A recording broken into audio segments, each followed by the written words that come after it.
Good evening. On behalf of the Kansas Wrestling Coaches Association, the National Wrestling Coaches Association, and the Kansas State High School Activities Association, I would like to welcome you, coaches from the state of Kansas, to our first ever statewide Zoom call focused on mid-year updates for the sport of wrestling. My name is Doug Vander. I'm the head coach at Burlington High School, and I'm also the president of the Kansas Wrestling Coaches Association. I'd like to take a second just to share a few items with you at this point. I'm going to share out a PowerPoint this evening. Our guest this evening will be Mark Lentz from the Kansas State Activities Association, and our featured presenter later in the hour will be Dr. Earl Walker.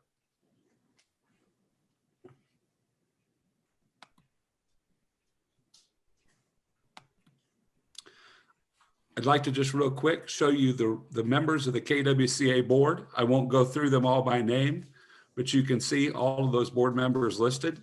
We are constantly looking for men and women who are willing to serve the sport of wrestling in the state of Kansas by being active members of the KWCA board. You can see the positions listed there. If you need to get in contact with any of those individuals, you can reach them via email. And the simplest way to do that is to go to www.kansaswrestling.org, and then you'll find links on the board of directors page. In addition to our website, you can follow us on Twitter and Facebook, as well as on Podomatic for a series of podcasts that are being put together on a monthly basis by Pat Kelly of Topeka Seaman High School. Just a few reminders. I want to remind everyone that membership is still open. You can join and become a member of the KWCA throughout the year, but between now and February 1st, you must have become a member to be considered for postseason awards, as well as to nominate for postseason awards. A $70 membership will provide you your KWCA membership and also 30 days of the virtual clinic that is still online, the KWCA Virtual Clinic, which has 10 sessions from Kansas coaches, as well as over 50 sessions from the national level convention that was held this past summer. For membership only, it is $45. There's a series of end of the season awards that are voted on or nominated by member coaches. The KWCA Coach of the Year must be a member by February 1st and is voted on by the coaches in their classification. In addition to that, there are also the Assistant Coaches of the Year, Official of the Year, Administrator of the Year, Middle School Coach, Youth Coach, Team Support Person, Media of the Year, and Contributor of the Year. All of those awards are nominated by member coaches of the KWCA and are great ways to recognize your staff and members of your community who do a great job of supporting wrestling. In addition, we on an annual basis look at our Hall of Fame. We ask that if you are interested in nominating someone for the Hall of Fame, you do a detailed write-up with their career information, and then work with Doug Broadfoot of Heston High School on the nomination process, as he is our Hall of Fame chairperson. We will be opening up the website for online nominations. That'll open on February 1st, and you'll find that registration and the forms for these awards at www.kwcaforms.org. In addition, one of the things we take a great deal of pride in is our academic awards. We do both individual awards for juniors and seniors based on their cumulative GPA. Then we also do team academic awards based on the fall semester GPAs of your regional teams. You must have 7 boys or 6 girls participating in districts/regionals to be eligible for consideration. Shane Miller is our coordinator for that, and you can address Shane with questions that you have. You'll use that same form. All the KWCA awards and nominations must be submitted online by Friday, March 5th at 3:30. Last but not least, we'd like to share some work that was done by the KWCA Weight Management Committee, focused on the new weight class recommendations that the National Federation will be considering. You'll see listed on the screen the 14 that we have come up with in Kansas. They also match 14 that were originally recommended by folks in Pennsylvania as they were addressing theirs, and have been picked up on by several different states using data from 41 different states across the nation, including using the 2020 Kansas alpha and certification data. So again, we'll be talking more about this, but this will be our official recommendation that we'll be pushing for into the future. Those are my KWCA updates. At this point in time, I would like to introduce Mark Lentz. Mark is the Assistant Executive Director of the Kansas State High School Activities Association. Mark's focus is on wrestling and has had a tremendous amount of work that he's been doing, transitioning not only from football this fall, but wrestling, and the impact that the pandemic has had in Kansas's plans for continuing into January and February. Mark, good evening, and thanks for joining us. Hey, thanks, Doug. Appreciate you guys having me. Yeah, without a doubt, this has been one of the more interesting years anybody could ever ask for. But it's one that, it's challenging, but I think we're all up for the challenges that are ahead of us still as we make it through this upcoming wrestling season. We're already seeing challenges. I know many people are seeing quarantines hit their wrestling programs, from individual wrestlers all the way to their teams, just from attending maybe one tournament, or maybe it's a practice, or whatever that may be. The best part of it is we're going to all try to work through it. Yeah, can it be pretty much depressing? Can it get a person down? Yes. I think we've all been there, but I think we've got to keep our mindset right and move forward to try and see if we can't give our kids the best opportunities to have an end of the season, opportunity. I know everybody's wanting to know when we're going to release, our assignments for the postseason. Let me just tell you before I go into much of it, but I hope to release at least most of the data by the end of next week. Waiting on two things. Many of you probably realize there are two school districts that have not started wrestling yet. That is Kansas City, Kansas Public Schools. So we're waiting to see their decision is going to be made on the 4th of January. And then Topeka 501, those three public schools are waiting to the 7th to make that decision. And that will affect a lot takes place going east and west and those type of things. So I can't post 6A, 5A until I have that information. As far as the state tournament series, many of you sent a lot of questions in. I know a lot of people have questions.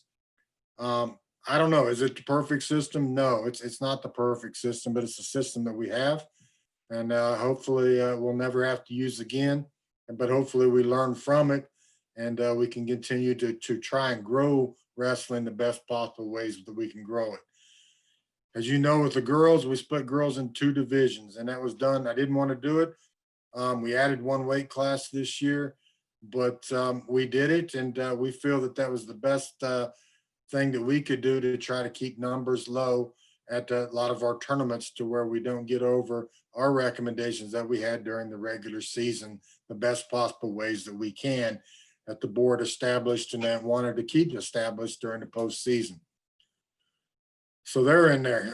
So 2 divisions of girls. The boys, just looking at pure numbers, a lot of people have been asking, what those numbers look like. As you know, 6A boys right now looking at 36 if everybody wrestles, 36 in Class 5A. Class 4A is going to have 58, by the way, and I know that number's been wondering where that breakdown was going to be. And 3-2-1A on the boys looks like about 87 right now. So again, 87 in the Class 3-2-1A. In the girls, the upper division, Division 1, that is going to be the 6A, 5A girls. Right now, that's 60 schools and girls, and about 104 girls schools from 4A down to 1A. So unless that, I know some of that's going to fluctuate as we go forward, but I hope everybody continues to stay out. But, I know year in, year out, things are going to change as we move forward. So to do that, we had to go to the district setting.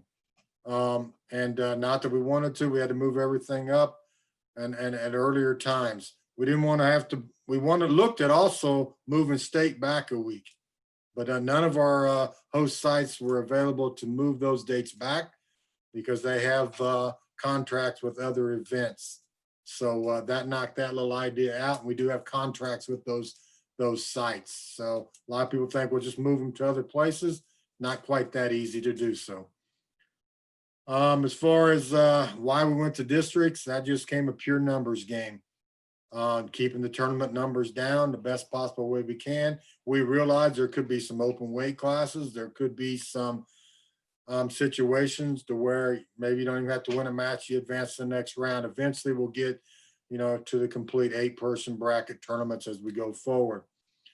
But in the districts itself, that will be for 3A boys, 4A boys, and both divisions of girls. Many of you have been asking, what will we wrestle out to? With COVID being the way it is, I talked to believe this is just me, is that the morning that you're going to go and compete that evening, that you do your certification that morning. And that way, you're down to weight, but that's just me. Okay. Have some other questions now that are starting to pop into the Q&A box. 6A regional be seated was one of the questions that came in there. Yeah. Your seeding meetings are going to take place. Obviously, if you got a district tournament, the seeding is going to take place there. If you don't have that, you'll go into the regionals, which will have a seeding meeting there. We won't reseed after that. They're going to go on the bracket. Once you've qualified, for example, out of districts into regionals, you're going to basically go on a bracket, which is an 8-person bracket. 1 versus 4, 2 versus 3, etc. Okay. So the same would be 6A, 5A. Obviously, their first tournament's regionals, and they'll have a seeding meeting for regionals, and then it's set from that point on. Gotcha. And then those smaller schools in the girls divisions will basically see their seed meeting take place at district tournament, and then placements from there. Yeah, exactly. And we realize in those girls tournaments, to be honest with you, and I argued this, but I lost. It doesn't matter. But we realize some of those district tournaments are going to last not very long for girls in the first, to be honest with you. They may last an hour. They may last 2 hours. I don't know. I can't predict pure numbers, to be honest with you. I could have predicted if everybody got their information into the database, but not everybody got it in a very timely manner. Right. I do these questions, by the way, now. The 4A, the breakdown's 58 in class 4A this year. Yeah. And then, Mark, let's say, for example, the Kansas City schools choose not to wrestle, or the Topeka. Yeah. Will that change classifications any, or they'll just simply have fewer than 36? No, they'll just have fewer than 36. Okay. So it'll mess up, where we start sending people and those type of things. We want to try to keep them as even as possible in numbers. Absolutely. I saw another one, and I did have this one sent to me an email earlier that talked about the fact that if, for example, you end up with a 3-person bracket at a district tournament or a regional tournament, is that going to be set up and track on a round robin, or are you actually going to bracket a 3-person bracket? Yeah, that's a good question, Doug. Honestly, we haven't talked about that yet. Yeah, that's a good question. That's one I've obviously been pondering, to be honest with you. So, we've done always a bracket, but I'm not saying that we couldn't look at the round robin side of it too. Okay. There's nothing set in stone, it says. You bet. I think, I think you've seen maybe one of the questions in there from a coach up in the Topeka area. Yeah, Damon, I can answer it with this, to be honest with you. I don't know. I didn't set the policy. That's set by our board.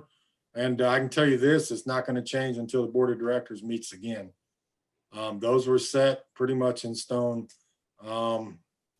I don't get a vote. Okay. And I think you addressed this one earlier as you presented. You talked a little bit about, what happens if you lose that first place, second place person in a bracket due to a quarantine or other situation. Everybody third, fourth advances up a notch to fill those spots, correct? Right, that is correct. Yeah. We'll try to do our best. We may end up all 4 of them. I don't know. Right. I can't control the quarantine. Exactly. At Oklahoma City's a little different. I understand all that, but I was kind of meaning the 8-person brackets. So and they also have the team side of it as well. So not saying we're one or the other. I think we'll be okay. Yeah. And I do understand Brett Means' question here, and I will tell you that I wanted to keep boys and girls. I had to keep them on separate days. Number one, the board wanted to make sure that they had equal number of Saturdays and Fridays. Okay, I do understand his question because, but you also understand that the 6 and 7 day quarantines are different from county to county as well. Some are 14-day quarantines, some are 10-day, some are 6, some are 7. We have 105 counties in the state of Kansas, and they all are different in how they're dealing with this this pandemic.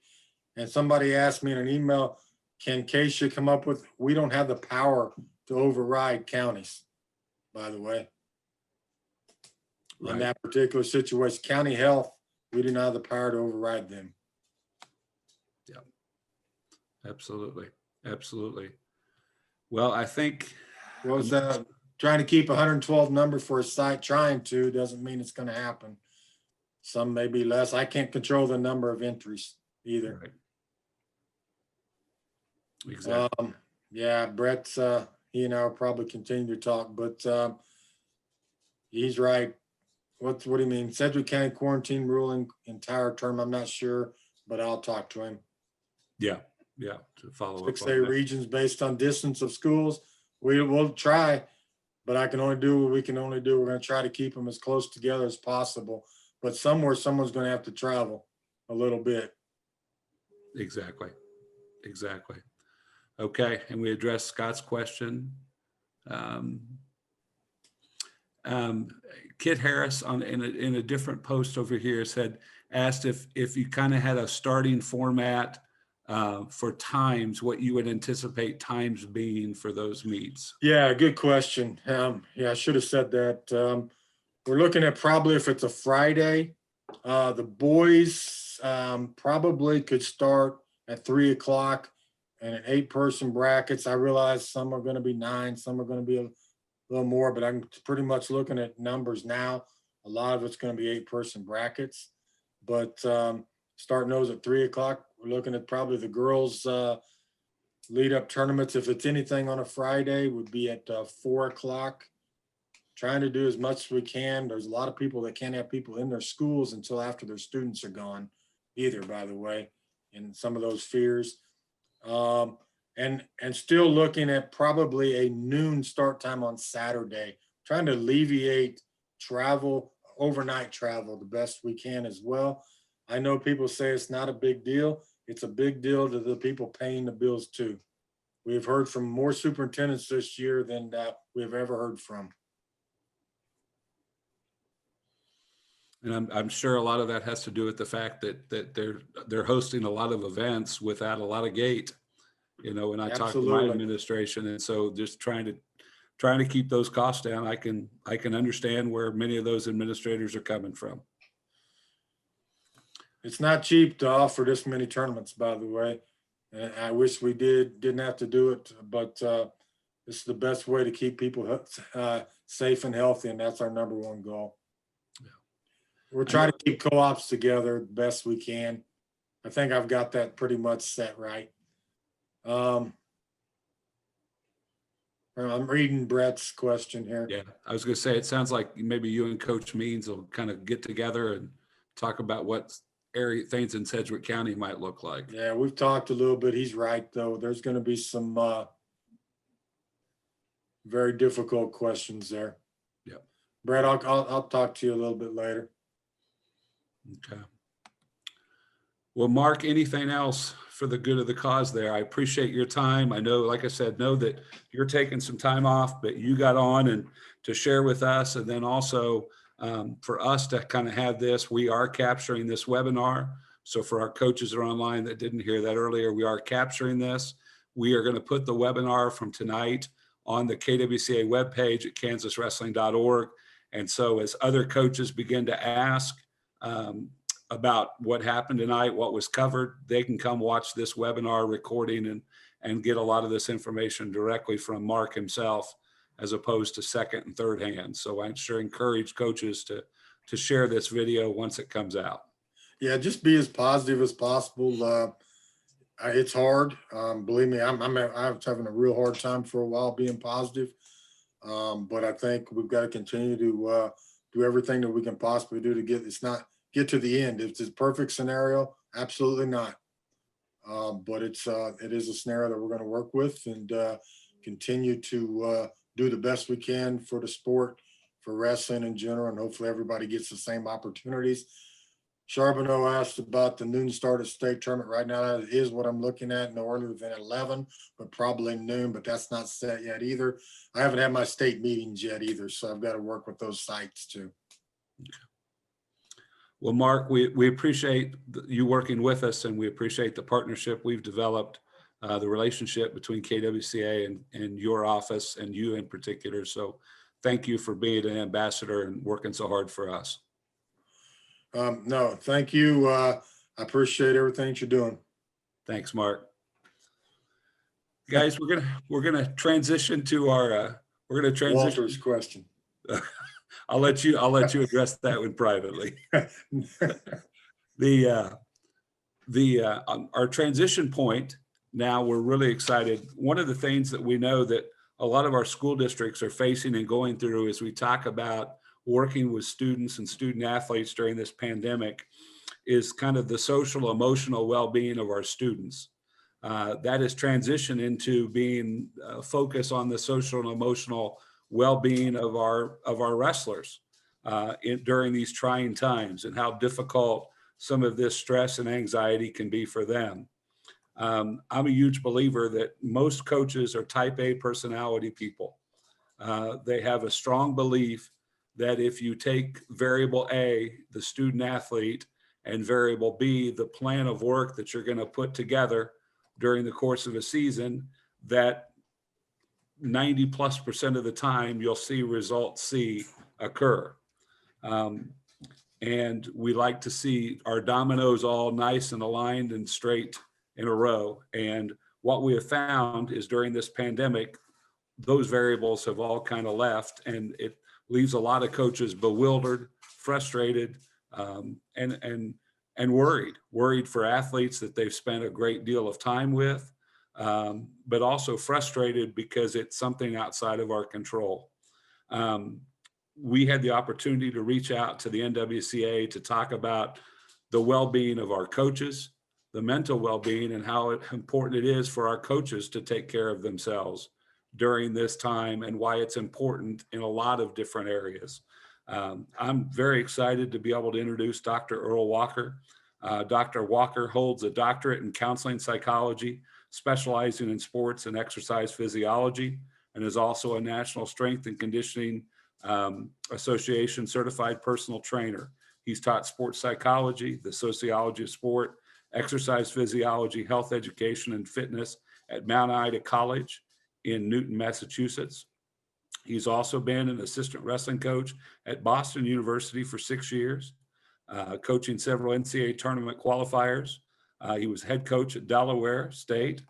He also himself was a high school national champion, an NCAA Division I All-American, and is in the Boston University Wrestling Hall of Fame. And I'm excited about Dr. Walker's message and what he brings to us to consider as coaches, to take care of ourselves and to take care of those members of our staff as well. Dr. Walker, good evening. Good evening. Thank you so much for having me. This is a joy to be a part of my original and community, the wrestling community. So hopefully I can be of some service and support to you during an incredibly difficult time, this pandemic. But first of all, I want to thank you guys for inviting me here, specifically Nate and Doug for the invite to this event, and also Mike Moyer and the NWCA for facilitating our connection. Very thankful for them. And again, just listening to Mark's message and the effort and commitment that he has to at least giving us the best chance of having a wrestling season is just incredible to me. All the work that all the coaches are doing.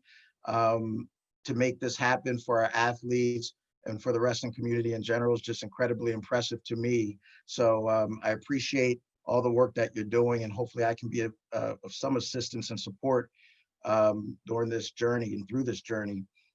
If it's okay with you guys, I don't get a lot of opportunities during my 9 to 5 to discuss and talk wrestling. So if you don't mind, I'd love to just start out with a wrestling story and talk about one of my favorite wrestlers and some of the characteristics that he embodies or embodied because he has now passed, unfortunately. But some of the characteristics that he embodied, I'm also hearing, and I've known this, but it's just reinforcing to hear your commitment and dedication to making this season happen.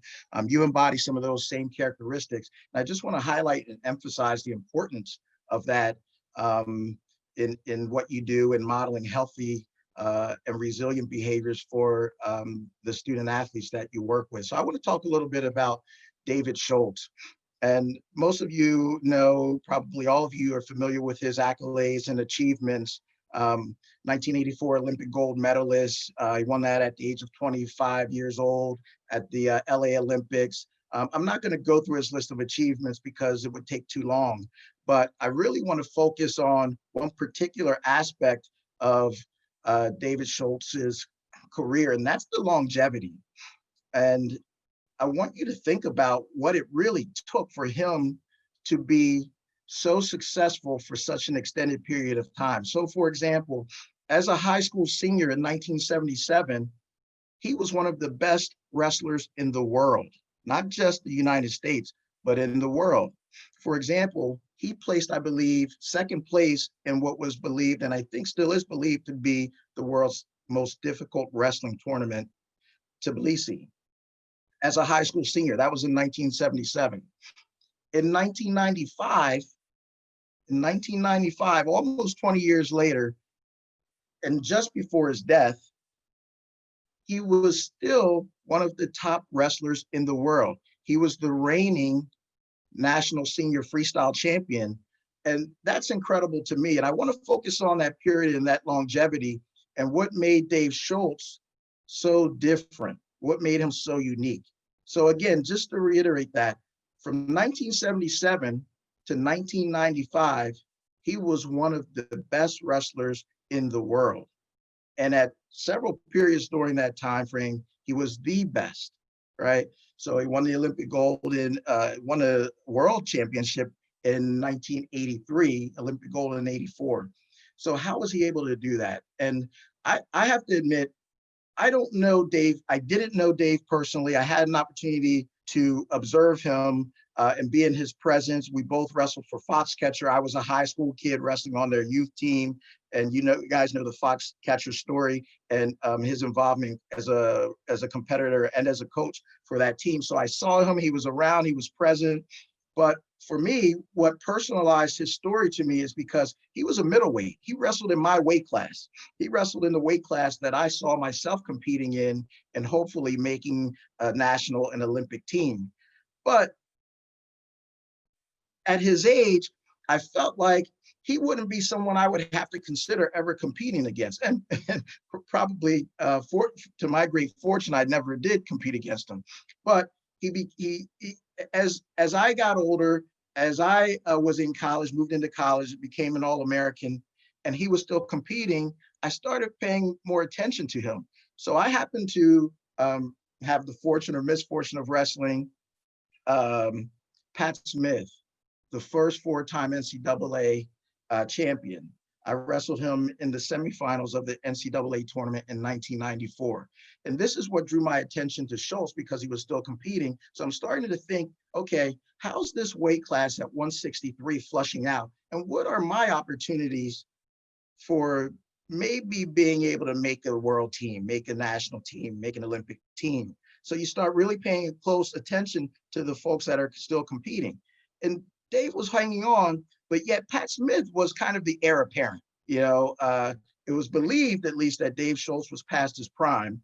And Pat Smith, first time, four-timer, again, he's the heir apparent. For me, again, it was personal because I'm thinking, okay, do I have a realistic shot at this? Well, I just lost to Pat Smith in the semifinals of the NCAA tournament by 2 or 3 points, 5-3, 5-2, something like that. So I thought, okay, he's definitely better than me. I had no delusions about that, but it was a gap that could be closed potentially. So I'm in the running. I'm excited that one of my favorite wrestlers, Kenny Monday, had retired. He had won an Olympic gold medal in '92. He had retired, kind of clearing out clearing the way for a new wave, a new era. So everyone was really kind of watching to see if Pat Smith would really be that next guy. And I'm paying close attention as well, because he was kind of my barometer, my way of measuring where I stood in that. So having said that, I want to talk about Dave Schultz and what he did to remain competitive and ultimately beat Pat Smith in the senior nationals in 1995 and be the national champion. David Schultz was a different kind of guy. He embodied some characteristics, as I said, that many of you embody, that just allowed him to stay competitive and perform at a very high level for many, many, many, many years. So as it was told to me, Dave Schultz studied the rules, and every year, as you guys know that follow international freestyle wrestling, they change them all the time. They had just made an interesting change in the rules internationally that allowed the bottom man in parterre position in freestyle to now be able to score. Before, if you escaped, there really wasn't much incentive to escape because they didn't award you any points. But now they changed the rules to allow you to score. If you escaped or reversed, they gave you a point. I think it was a reversal gave you a point. So as I understand it, Dave studied the rules and the rule changes each and every year and adopted his strategy and his wrestling style to give him the best opportunity for a successful outcome given those rules. I want to say that one more time. He studied the rules every year and the changes every year to adapt his style and his strategy to give himself the best chance of performing at an incredibly high level. So with that rule change, his strategy was, yeah, this Pat Smith kid's got an incredible low single, he's fast and slick on his feet, but if I can neutralize him on his feet and get to that bottom parterre position and use that to my advantage and score from there, then I've got an advantage. So I'm told that his goal was to win the match 1-0, to beat Pat Smith 1-0. Interestingly enough, I actually watched and reviewed that match today, and he beat Pat Smith 3-1. And most of his points were scored from that bottom position. And you could see him playing out that strategy. What made Dave Schultz so different? How did he remain so competitive for so long? Why are we still talking about him today? And why am I bringing him up? Why am I discussing him today? 3 characteristics I want us to focus on. His adaptability to the environment. He didn't complain like many of us US wrestlers around that time about how unfair it was that the rules kept changing in freestyle and how they were catering to a more European style of wrestling rather than playing to the strengths of the American style, right? He just simply studied them, learned them, adapted to them, and said, okay, this is how I need to wrestle now. This is going to be my strategy. So his adaptability to the environment was very unique. His flexibility in his thinking. He did not say, this is how you should wrestle. This is what wrestling is like. This is what wrestling should be. This is how I'm going to wrestle. That was not a part of his conceptualization. He was very flexible in what he thought wrestling could be. He didn't think about what it should be. He thought about what it could be based on the current existing rules. That was 2. The third thing that made him very unique was his ability to challenge commonly held beliefs. Again, those ideas of what wrestling should look like, how we should wrestle, the style, the strategies, what should be acceptable, wasn't a problem for him. He simply adapted his style and strategy to the current existing rules, to the environment, right? So his adaptability to the environment, his flexibility in thinking, and his ability to challenge commonly held beliefs. These are characteristics, as I listened to Mark describe all the efforts that not only he, the Kansas Wrestling Coaches Association, but also all of you coaches are embodying and demonstrating, and to make this season quite possibly happen, right? Quite possibly happen. So it's incredible for me to listen to that commitment and those same characteristics being demonstrated by you guys. Now, having said that, this pandemic has given us an opportunity to challenge and modify some of our beliefs and expectations and norms, right? What should the wrestling season look like? What should it be? How should we train, right? It's forcing us to think outside of the box. It's forcing us to be creative. It's creating a lot of stress. It's a lot of responsibility. Some of that stress can even be greater if we hold on to some old beliefs, right? Like if our expectation is to have a season like last year or the year before, pre-pandemic, right? This is forcing us to think out of the box. In my field of psychology, we talk about these characteristics as being resilience, right? Being resilient. So how can we build resilience? How can we sustain our resilience during this pandemic? Because it's a lot. We're all getting tired. I'm hearing the term COVID fatigue. We're all feeling it, right? It's impacting us in one way, shape, or form. And because you guys give so much, coaches are givers. I don't know that there's anyone on this call today, on this meeting today, that's doing this for the money, right? I can probably see virtually some chuckles to yourselves. So we're givers naturally, right? So I want to give you some things to focus on. I'm going to challenge and encourage you. And some of you are already doing this. Most of you are already doing this. So forgive me for going over this. But I want to give us some challenges, some encouragement, and also some specific strategies. Because Dave Schultz was flexible in how he conceptualized wrestling, and he was able to adapt his style and his strategy accordingly, according to the rules, according to the existing rules, according to any changes, right? And that's what you guys are doing. And how do we continue to do that while combating this COVID or so-called COVID fatigue, right? The responsibility of trying to do the best for our student athletes. So I'm going to give you three things, and then I want to leave you with some very specific strategies.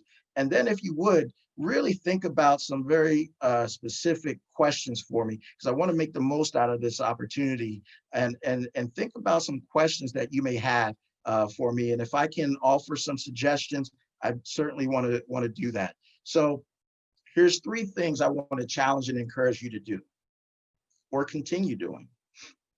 Be flexible in how you view your role as a coach, right? We have an idea of what a coach should be, right? But I want you to start thinking about what that role could be. So be flexible in how you view your role as a coach. Two, I want you to be flexible. I want to challenge you and encourage you to be flexible in how you conceptualize your training and your season. All right. So we're going to have to train differently, right? We're going to have to prepare differently. What we thought of as a season is no longer. We're going to have to think of it differently. An example of that I learned from the state of Massachusetts has shifted their entire season to April. They're going to start in April. I scratched my head. I said, wrestling, high school wrestling in April. How the heck are you going to do that, right? But we got to think outside the box. This is happening all over the country. Right? This is what we're being forced to do, but I want us to embrace it. The third thing I want to challenge and encourage you to do or continue doing is be flexible in how you define your wins and your athletes' wins. So we always hear about shifting our focus from outcomes to more process-oriented thoughts, right? Now is the time to really solidify that thinking. So really thinking about wins as not simply the outcome of a match, but right now, man, you guys have already had multiple wins by even helping not only your fellow coaches, but also your athletes maintain some hope that there will be a wrestling season. That's a win. Let's count that. not only count it, let's verbalize that, right? So quickly, I want to challenge and encourage you to be flexible in how you view your role as a coach. Be flexible in how you conceptualize your training and your season, and be flexible in how you define your wins and your athletes' wins, right? Okay. Now I want to get into a little more detail and give you some specific strategies on how to do that.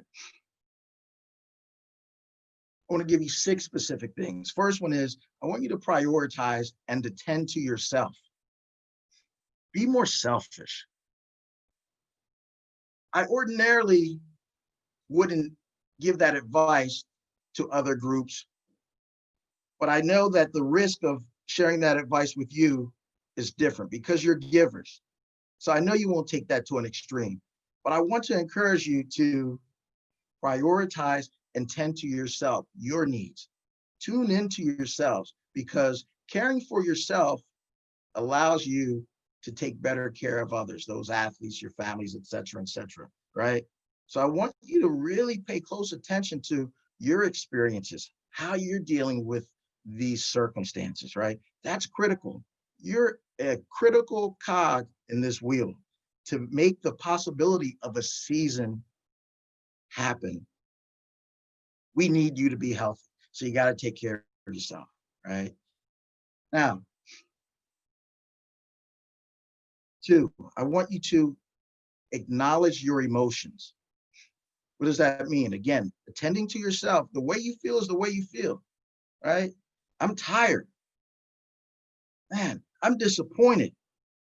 I'm exhausted. I'm just sad.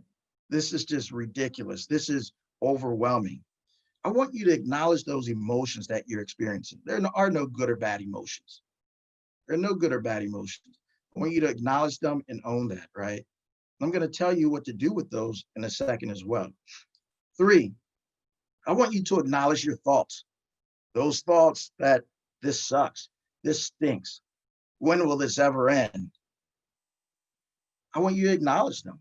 Again, that's a part of attending to yourself, tuning into yourself, and starts us on that path of making sure that we're taking care of ourselves, right? Acknowledge your thoughts. With those thoughts, I want you to write them down. I'm going to share what we can do with those in a moment. Write them down. We think of thoughts as being positive or negative. I want to eliminate that thought process and think of them as being facilitative or debilitative. Are they helping you achieve your goals, or are they preventing you? Or are they doing nothing? Okay. So I want you to label them. I want you to write them down. I want you to label them. You put a little F for facilitative by it if it's going to help you resolve a situation and move you toward your goal. I want you to put a D for debilitative by it if it's no use. Nonetheless, if it's a thought, it's still a thought. Okay. And again, I'm going to share with you what to do with that list of thoughts and those emotions, right? 4th thing I want you to do, this is about community. We got to lean on each other. You know, you're a part of my community. This is a community that can't get rid of me, and I'm thankful for that, right? The wrestling community. I want you to reconceptualize even how you think of community, because oftentimes as competitors, as coaches, we view each other as a competitor, rivals, and things like that. But your community includes family, friends, colleagues, coaches, and your athletes. And of that community, guess who understands more than anybody what you're experiencing and going through? Your fellow coaches, your fellow colleagues, those of you who are teachers and coaches who are juggling both those responsibilities, right? And your athletes, right? So I want you to share your thoughts and emotions with your community. Now you might think, well, I can't share that with my athletes. I want us to eliminate that thought process, right?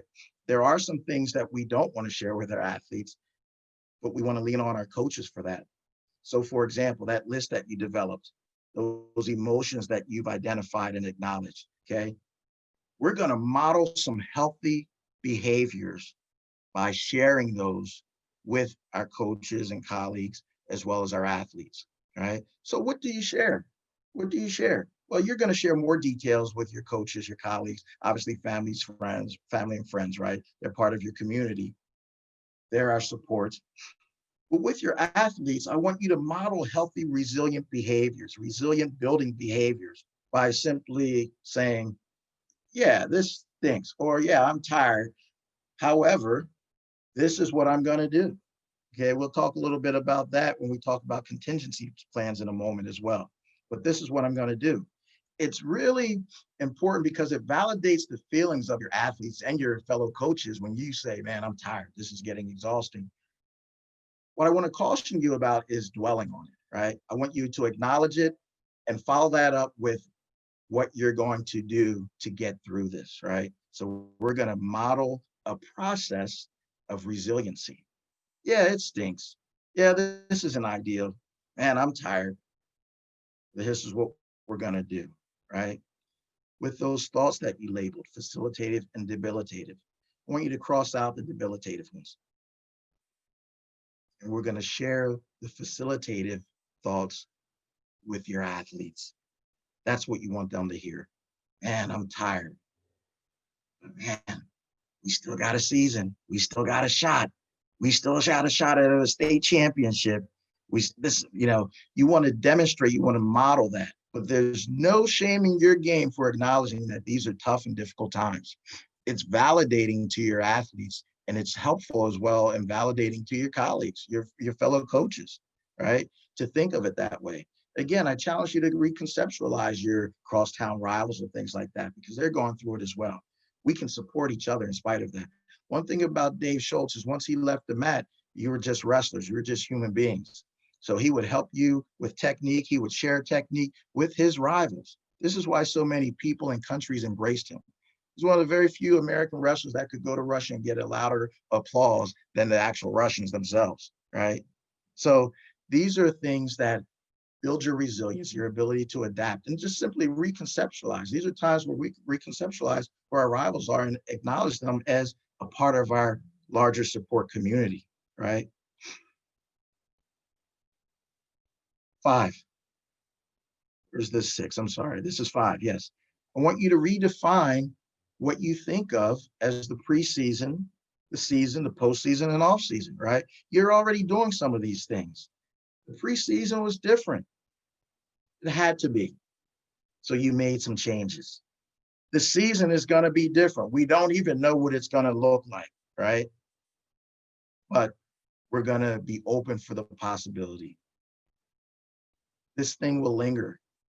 Our postseasons will change. Our off seasons will change and have changed. So I want you to think about, what did our seasons, our preseasons, off seasons, our trainings look like pre-pandemic?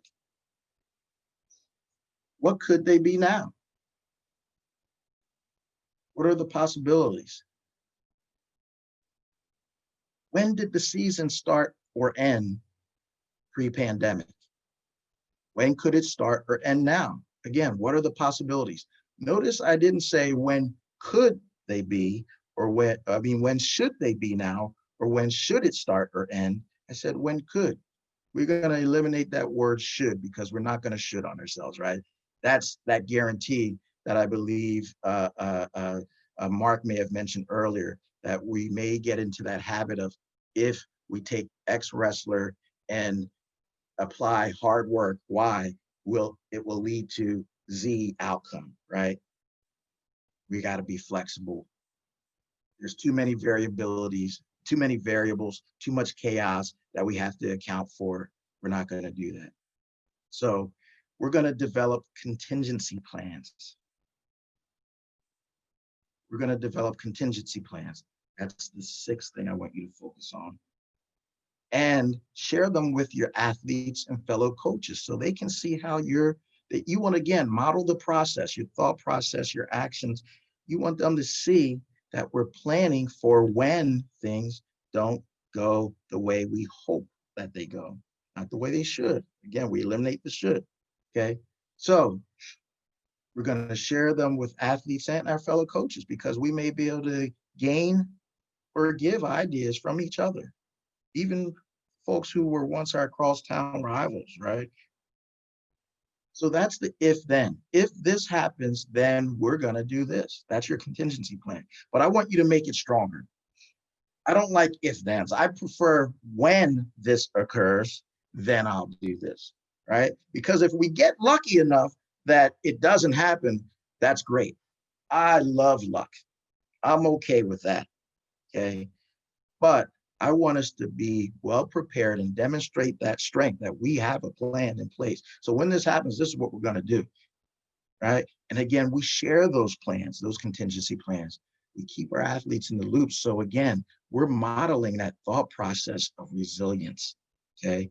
When you can't expect or guarantee an outcome or how things are going to play out, you want to demonstrate that we can still make this work one way, somehow, okay? We're going to get something out of this process, even though we cannot predict or guarantee the outcome. The last thing, I know I said 6, but this is 7. I want to remind us to redefine our wins. We talked about that earlier, what we consider a win for ourselves and our athletes. And I want you to count your wins, the processes that it takes to get there. You already have many of them. The fact that we're having this conversation about a season. Last April, when they canceled the NCAA tournament, I thought to myself, wow, you can't have wrestling until this thing's cleaned up, right? I mean, there it is. And the fact that we're talking about how to do it is a win. Let's count that. Pat yourselves on the back for that. Give yourself some credit for that and share it with your athletes. Share it with your fellow coaches. That's important to reinforce and encourage them to keep going, right? So we're building that resiliency in how to manage and get through difficult times like this pandemic. It's like Dave Schultz, right? We're just going to take the existing environment, the current rules, and we're going to make it work no matter what. We're just going to adapt, adjust. I'm incredibly impressed by this work that you're already doing, right? I want to encourage you to continue doing that and do more of it. Lastly, and just in summary and in conclusion, I just want to share, take care of yourselves. In doing so, you'll model healthy and resilient behaviors. You're givers. I know it's hard. Prioritize yourselves. You'll do better by taking care of yourselves. You'll do better by your athletes, by your families, right? Prioritize yourself. Be flexible in your thinking and adapt your strategies and approach to make the most out of these very uncertain and chaotic times, right? This will build some resilience that will benefit you and your athletes far beyond this pandemic, right? And lastly, lean on your community for support. And remember, let's redefine who our community is. Those rivals, man, we're going through this together. Those schools we compete against, we're going through this together. You are your brother's keeper. You are your brother's keeper. Once again, thank you so much for having me, everyone. If you have any questions, please feel free to ask them, send them through on the chat. And again, if you wish to reach out to me, Earl Walker at mindovermatterperformance.com. I'm always available and love working with the wrestling community. Thank you.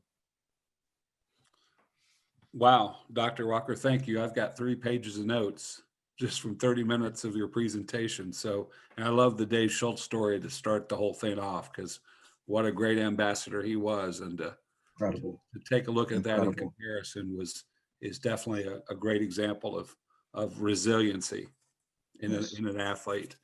Coaches, an opportunity real quick. If you've got some questions, we've got just a little bit more time. If you've got some, feel free to ask.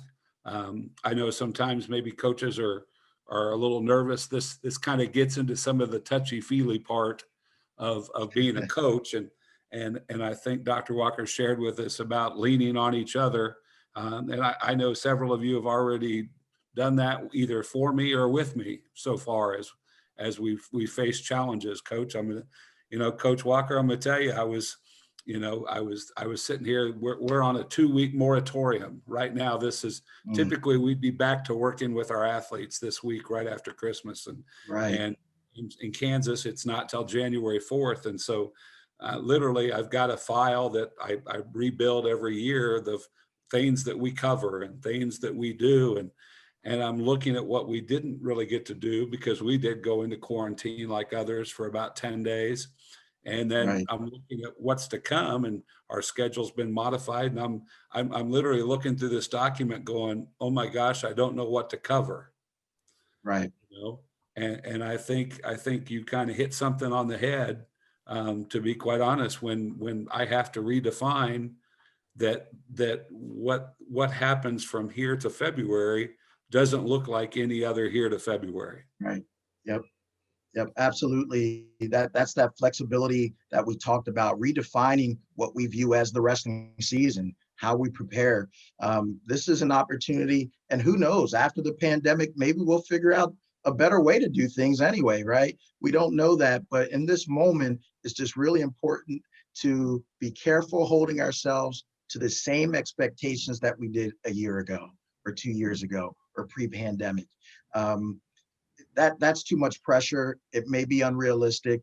The key thing is your presence and your willingness to simply make an attempt to give this a go is remarkable.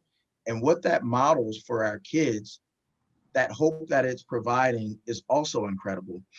Just really quickly, one of the most incredible stories I heard from a wrestler to a younger group of wrestlers was Chris Bono. He's one of my favorite all time because he did this.